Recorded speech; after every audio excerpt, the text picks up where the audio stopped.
নমস্কার বন্ধুরা, সুজনস কিচেনের আরেকটি নতুন পর্বে আপনাদের সকলকে জানাই অনেক অনেক স্বাগত। তো আজকে আমি আপনাদের বানিয়ে দেখাবো একদম খাস্তা কড়াইশুঁটির কচুরি রেসিপি। এটা ভীষণই টেস্টি হয় খেতে। তো চলুন দেখে নেওয়া যাক রেসিপিটি। তো কড়াইশুঁটির কচুরি বানানোর জন্য আমি এখানে নিয়েছি 250 গ্রাম পরিমাণে কড়াইশুঁটি। তো এগুলো আমি এখন ছাড়িয়ে নেব। একটু মোটা মোটা কড়াইশুঁটি নেওয়ার চেষ্টা করবেন, এতে কড়াইশুঁটির কচুরিটা খেতে খুব টেস্টি হয়।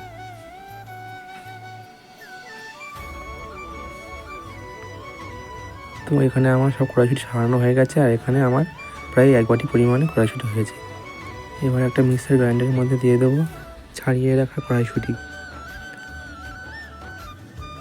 তার মধ্যে দিয়ে দেবো 2টো কাঁচা লঙ্কা, আর দেবো 1 ইঞ্চি পরিমাণে আদার টুকরো।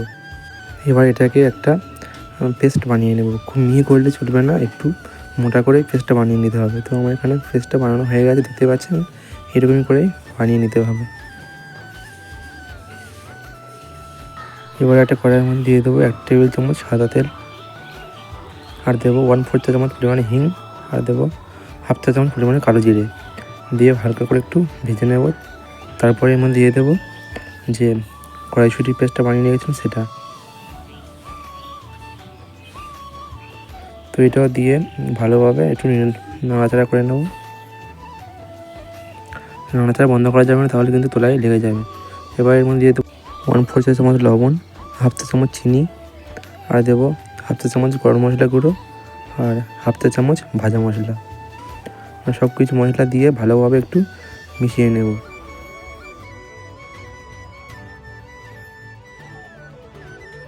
তো নাড়তে নাড়তে যখন দেখবেন এরকম কড়াই গা ছেড়ে দিয়েছে, তখন বুঝবেন যে পুরটা একদম তৈরি হয়ে গেছে।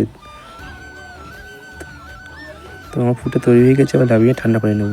তো এবার ময়দাটা মেখে নেব। তার জন্য নিয়েছি 1.5 কাপ পরিমাণ ময়দা, দিয়ে দেবো 1/4 চা চামচ লবণ, দেবো 1/2 চা চামচ চিনি,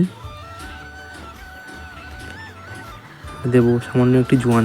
ভালোভাবে হাতে একটু ডলে দিয়ে দেবো, এতে ফ্লেভারটা খুব সুন্দর আসে। আর দেবো 2 টেবিল চামচ পরিমাণে সাদা তেল। সব কিছু ভালোভাবে ডলে ডলে মিশিয়ে নিতে হবে। যত ভালো করে ময়ান হবে কচুরিগুলো, ততই কিন্তু খাস্তা এবং মুচমুচে তৈরি হবে।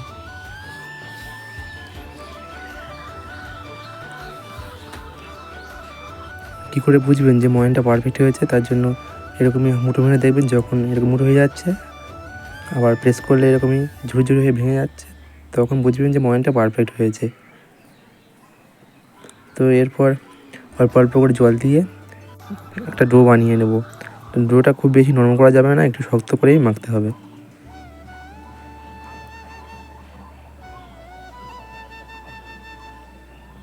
তো এখানে আমার ডোটা মাখা হয়ে গেছে, দেখতেই পাচ্ছ। এরকমই খুব বেশি নরমও না, খুব বেশি শক্তও না, এরকম করেই ভেঙে নিতে হবে। এবার এটাকে ঢাকা দিয়ে 10 মিনিটের জন্য রেস্টে রেখে দিতে হবে। তো ফিরে আসলাম 10 মিনিট পর। আবার একটু ভালো করে ঠেসে ঠেসে মেখে নেব। তারপর এটা থেকে ছোটো ছোটো আমরা যেরকম লুচি বানাই, সেরকমই লুচির মতন লেচি কেটে নেব।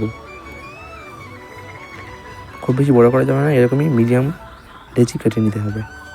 তো আমার এখানে সবগুলো লেচি কেটে নেওয়া হয়ে গেছে, দেখতে পাচ্ছ। এবার এগুলোকে হাতের সাহায্যে এভাবে গোল করে নেব। তো এইভাবে সবগুলোই বানিয়ে নেব। তো আমার এখানে সবগুলো বানিয়ে নেওয়া হয়ে গেছে, দেখতে পাচ্ছ। এবার এখান থেকে একটা লিচি নিয়ে একটু খুলির মতো করে নেব। তারপর যে পুরটা বানিয়ে রেখেছিলাম, তো সেটা একটু নিয়ে এর মধ্যে দিয়ে দেব, দিয়ে ভালো করে সিল করে নিতে হবে।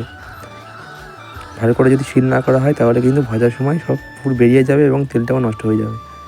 তারপরে এবার একটু প্রেস করে চ্যাপটা করে নেব। খুব বেশি পাতলা করা যাবে না, একটু মোটামোটাই রাখতে হবে। তো এখানে আমার একটা বানিয়ে নেওয়া হয়ে গেছে, দেখতেই পাচ্ছ। এরকমই বানিয়ে নিতে হবে। তো আর একটা আমি আপনাদের বানিয়ে দেখে দিচ্ছি।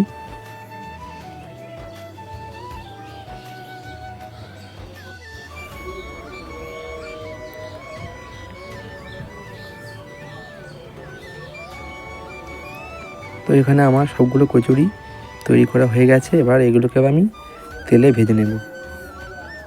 তার জন্য তেলটা একটু মিডিয়াম গরম করতে হবে, খুব বেশি গরম করলে চলবে না। তারপর এর মধ্যে একে একে তৈরি করে রাখা কচুরিগুলো ছেড়ে দেবো। তো প্রথমে আমি 4 পিস দিলাম, দিয়ে গ্যাসের ফ্লেমটা আমি এই সময় লোতে রাখতে হবে।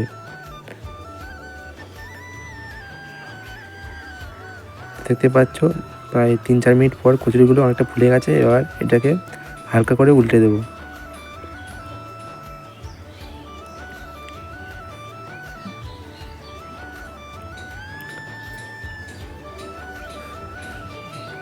গ্যাসের ফ্লেমটা কিন্তু কোনো মতেই বাড়ানো যাবে না, তাহলে কিন্তু তাড়াতাড়ি কালার চলে আসবে আর কচুরিগুলো একদমই খাস্তা হবে না। তো এইভাবে উল্টে পাল্টে লাল লাল করে কচুরিগুলো ভেজে নিতে হবে। প্রায় 5 থেকে 7 মিনিট পর কচুরিগুলো দেখতে পাচ্ছেন একদমই লাল লাল করে ভাজা হয়ে গেছে। যখনই এরকম লালচে কালার চলে আসবে তখনই এটাকে নামিয়ে নিতে হবে।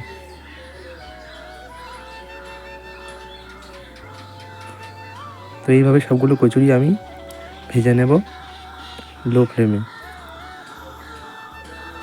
তো এখানে আমার সবগুলো কচুরি ভেজে নেওয়া হয়ে গেছে, আর দেখতেই পাচ্ছ দেখতে কতটা লোভনীয় হয়েছে এবং ভীষণই খাস্তা হয়েছে। তো একটা আমি আপনাদের ভেঙে দেখাচ্ছি কতটা খাস্তা হয়েছে। দেখুন পুরো খাস্তা হয়েছে, একদম মুচমুচে। ভিতরের পুরটাও দেখুন কত সুন্দর ছড়িয়ে আছে চারিদিকে। তো এই রেসিপিটা আপনারা একবার হলেও বাড়িতে ট্রাই করবেন, খেতে ভীষণই টেস্টি হয়। তো আজকের এই কচুরি রেসিপিটি কীরকম লাগলো অবশ্যই কিন্তু কমেন্ট করে জানাতে ভুলবেন না। আর যদি ভালো লেগে থাকে প্লিজ আমার চ্যানেলটিকে সাবস্ক্রাইব করে আমার পাশে থাকবেন।